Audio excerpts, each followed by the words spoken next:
Hello friends, welcome back to my YouTube channel tax file series 2 में आपका स्वागत है। Today we are giving you the ultimate guide to the early stages of income tax assessment. Okay, let's talk about income tax assessment. सबसे पहले आपको पता होगा हम as a tax payer section 139 subsection 1 में हमें टाइम लिमिट प्रेस्क्राइब किया गया है। एक टाइम पीरियड के अंदर हमें अपना रिटर्न फाइल करना है, इनकम टैक्स रिटर्न फाइल करना है। इन केस आप एलिजिबल हैं लेकिन आप अपने रिटर्न ऑफ इनकम नहीं लगाते हैं, तो एओ एओ 142 सबसेक्शन 1 का नोटिस इशू करके आपको बोल सकता है कि आप अपना रिटर्न ऑफ इनकम लगाइए। ठीक है, फर्निश कीजिए रिटर्न ऑफ इनकम को with in specific time period के अंदर, उसे आपको फाइल करने के लिए बोला जा सकता है। एंड साथ ही में ये हो गया आपका 142 सबसेक्शन 1 क्लॉज 1 में। साथ ही में एओ 142 सबसेक्शन 1 क्लॉज 2 में आपको बुक्स ऑफ अकाउंट्स फर्निश करने के लिए या प्रोड्यूस करने के लिए बोल सकता है। एंड एसेट एंड लाइबिलिटी का डिटेल्स आपसे मांग सकता है। एसेट एंड लाइबिलिटी का डिटेल्स आपसे मांगने से पहले एओ को जेसी से अप्रूवल लेना पड़ेगा। एंड बुक्स ऑफ अकाउंट्स आपका वो मैक्सिमम 3 इयर्स का मांग सकता है प्रायर पीरियड में। Okay, in notice under section 142 subsection 1 clause 1 and clause 2 के तहत ये मैं आपको बताया। Now question is, notice issue करना अंडर सेक्शन 142 सबसेक्शन 1 मैंडेटरी है? So here we can so that if the return, अगर आपने return is not furnished under section 139 subsection 1, then it is not mandatory, ये मैंडेटरी नहीं है for the AO to serve notice under section 142 subsection 1 clause 1 or clause 2. He can do based judgment assessment under section 144 if he wishes. Okay, आपको मैं अच्छे से समझाया क्या क्या आपके लिए। अगर आपने रिटर्न फर्निश नहीं किया है 139 के अंदर टाइम पीरियड के अंदर, 142 के अंदर आपको बोल सकता है कि अपना रिटर्न को फर्निश करो। सेकंड क्या है? सेकंड आपका बुक्स ऑफ अकाउंट्स का डिटेल्स आपसे मांग सकता है, प्रोड्यूस करने के लिए कहा जा सकता है मैक्सिमम 3 इयर्स का। एंड आपका एसेट एंड लाइबिलिटी का डिटेल्स मांगा जा सकता है विद प्रायर अप्रूवल ऑफ जेसी। ये क्लियर है एकदम?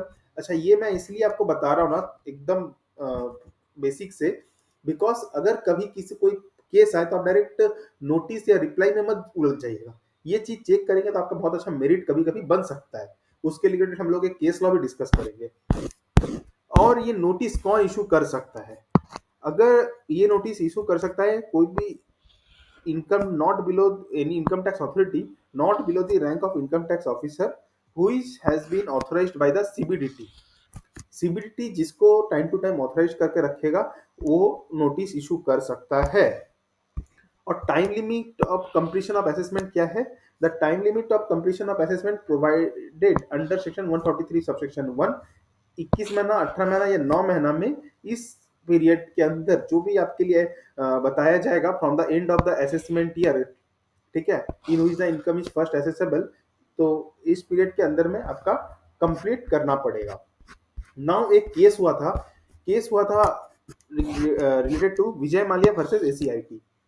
मैं आपको समझाता हूँ। सोचिए आप एक बैंक में गए, ठीक है, बैंक में जाके आपने लोन एप्लीकेशन लेके गए, लोन एप्लीकेशन।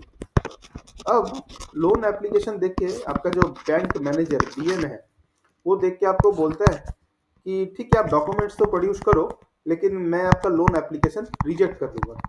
आप बोलोगे ये क्या बात हुआ, मेरा आप सब कुछ चेक करो, डॉक्यूमेंट्स अगर कुछ नहीं है मुझे बताओ, मैं आपको प्रोड्यूस करता हूँ, तब ना आप एक्सेप्ट या रिजेक्ट करोगे। पहले ही बोलो रिजेक्ट कर दूंगा फिर आप मेरे को डॉक्यूमेंट दो, ये क्या मतलब कुछ बनता है केस का? नहीं। उसी तरह इस केस में क्या हुआ, एसएससी ने अपना रिटर्न फाइल किया, उसमें अपना चेक बॉक्स में क्लिक करके रखा कि नॉट ऑर्डिनरी रेसिडेंट, ठीक है।